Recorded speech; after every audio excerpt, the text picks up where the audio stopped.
in the latest Marist poll, but Bloomberg also vaults into second place. Today, we've got Team Rising. Eduardo Rodriguez, he's principal at the Raven Group, and Emily Jashinsky, she's a culture editor at The Federalist, two great friends of the show. Good to see you guys. Great to see you guys. Yeah, so let's start with this NBC Marist poll. Pretty interesting. NPR, sorry. NPR PBS NewsHour Marist, there's the full crediting there. 31% to Bernie Sanders, 19% to Michael Bloomberg, 15% to Biden. The most interesting thing about this, Eduardo, is that Michael Bloomberg is now qualified for the Democratic debate. First of all, do you think he's going to show up?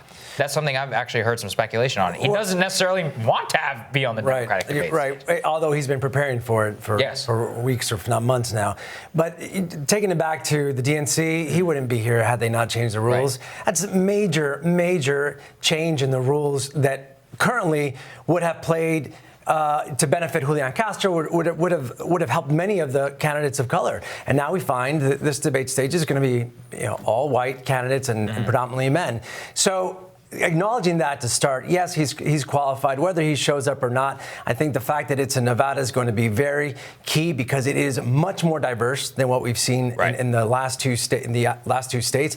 And he spent millions of dollars. So really, what are we talking about? Again, buying your way into the Democratic contest here, and yet not really having a base to show. He's got maybe town halls of a few hundred people, if that. And the other candidates have been working for months, and Bernie Sanders brings in thousands. Yeah. So really, it'll be interesting to see if he actually does decide to show up. Yeah, I mean, I feel the same way you feel about the debate thing, but I also feel like at this point, with the millions and millions and millions that he spent, I want him to be challenged on that stage. I mean, I want to see Bernie Sanders and Elizabeth Warren and everybody else come after him, because you don't get to just pay to have the microphone and not have to take a tough question. So I think he needs to be up there at this point. But I think that's exactly why he's not going to go to the debate. Yeah. And, it would make sense, obviously, for him to go, and he has been preparing for it. But I think, if I were him, there's no way I would touch the debate stage, because you do have Bernie Sanders on it. You do have Elizabeth Warren on it. They're capable of knocking him down. He's sort of not showing up to the debate allows him to stay above the fray. Right. Why should he deign them with his presence? Right, 100%. And he doesn't give them an opportunity. I mean, there's so much stuff on Bloomberg. He doesn't give them an opportunity to lob it in this big media spectacle. Yeah. So nothing will stick if he doesn't show up to the debate. Let's talk about this. Crystal spotted this morning, which is in the crosstabs of the NPR poll, is that the highest support for Bloomberg is actually non-college graduate, and I think it's educated whites. So this is actually a crossover. You can see there. So it's like high school educated white people are his strongest support. And look, he does pretty well across the board here. There aren't huge spikes. But I found that really fascinating, Eduardo, that was the subgroup. And we haven't seen a lot of crosstabs yet where you could really figure out exactly who was backing him. These were the most extensive crosstabs, and that, white high school educated voters were the ones gravitating towards him. I found pretty interesting. Well, again, it goes to show the penetration of mass media. Is it really because they relate to Bloomberg, billionaire, New Yorker? Maybe, but the penetration has been incredible. He's now spent $124 million just in the Super Tuesday states alone. So, it takes 7 times to hear something before it penetrates. Yeah. How many times does he hit a lot of these? Highly likely that the people watching this video right now on this show will get served a Bloomberg ad afterwards. Truly, we get messaged that all the time. I get that all the time, which is mystifying if you watch the show. But I mean, it's a good use of money, I'm sure. What I think is interesting about this is what we were talking about is how you effectively go after Michael Bloomberg, which is right now elite Democrats in the media are all talking about stop and frisk, a lot of cultural stuff.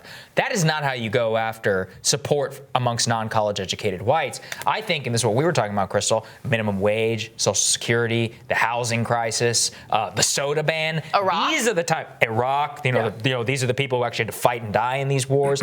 These are the things that will much more destroy his campaign than anything right now. The question is, do you think that the other Democratic candidates are wise to that? No, because I don't think, again, they understand exactly where his support's coming from. I don't think they understand that he is really building momentum in a significant way. It's not just a fluke. It may peter out, of course, but this is actually happening. So I think you have to understand that first to get to it. But this was a big mistake that everybody made with Donald Trump, is that it's such a joke because there's this trove of oppo on him that's bound to come out, and eventually it's going to all be a big joke, and Donald Trump will never go anywhere because because look at all of these things he said about women. Look at all of these things he said about minorities. Right. Bloomberg has this exact same situation. And yes, he's running in a totally different electorate. The Democratic primary is completely different. But at the same time, we can't just expect that somewhere along the line, it's all going to have this critical mass of oppo. Here's the thing, though, Eduardo.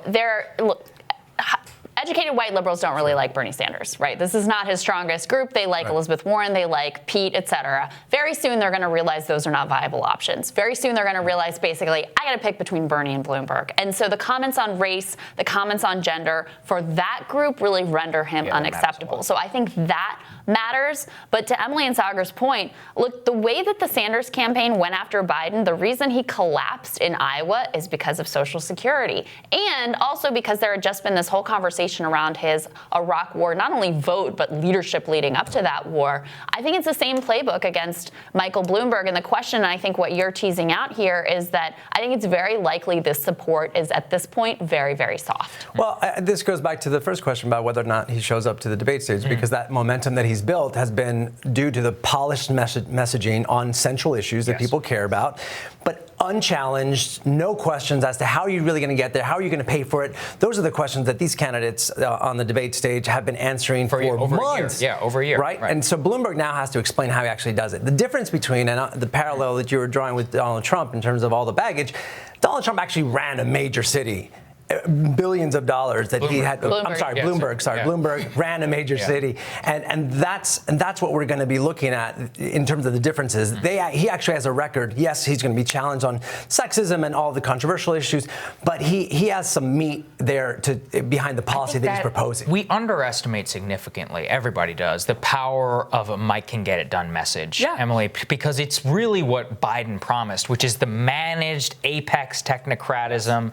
Except Biden collapsed because he can't speak. He literally can't speak. And so that was the thing with Bloomberg, is they look at a guy, he can manage the system quite well. Think about this. Like, under a Bloomberg presidency, all these 401k voters, like, your 401k is going to do great. Yep. He's the greatest candidate Wall Street and the stock market could ever ask for. From that perspective, he's very comfortable. You would have a very if you had a comfortable life under Obama, under Trump, you'll have a comfortable life under Bloomberg, and that's really what a lot of people want. Well, I think this is something Washington doesn't understand, is that, like, when you look at the ads that Bloomberg is running, they are Mike can get it done. They're centrist messages, and they're literally they're kind of similar. They're kind of Trumpian. Not I don't mean to say they're the same person, but he's running on this, like, I'm a businessman who's just going to get in there and make common sense decisions, and we totally underestimate how much that resonates with people who aren't major ideologues that kind of, like, maybe vote Dem, they maybe vote Republican, but they just like that. And I think when you look at why there's support for people like Donald Trump or Michael Bloomberg among the non-college educated, it's because there's something really aspirational about having a leader that is a billionaire or is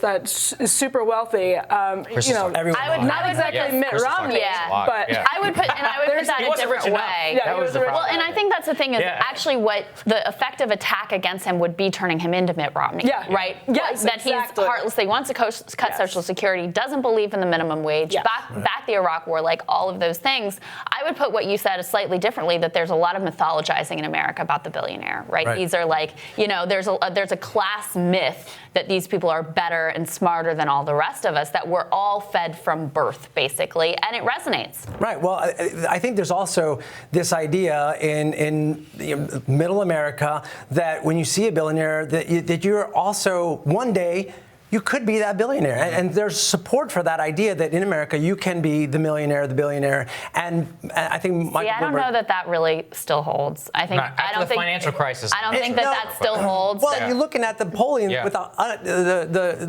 non-college grads. You still have. The only way that this system is allowed to persist is because people have been convinced that people like Michael Bloomberg deserve those billions. That they know what they're doing, that they've earned it, that they deserve. They are better than you. I will give them credit. People they know what they're doing. Subconsciously have bought into that BS, right? And so I think that's why you see, right, when he uses the money to place all those ads, it's not just if you're selling a product that doesn't resonate with people, it lands flat. There is something there in the pitch that is landing with people, and I think that's a big part of it. Certainly. All right, guys. Thank you. Stick with us. We're going to dig into Nevada. That's next.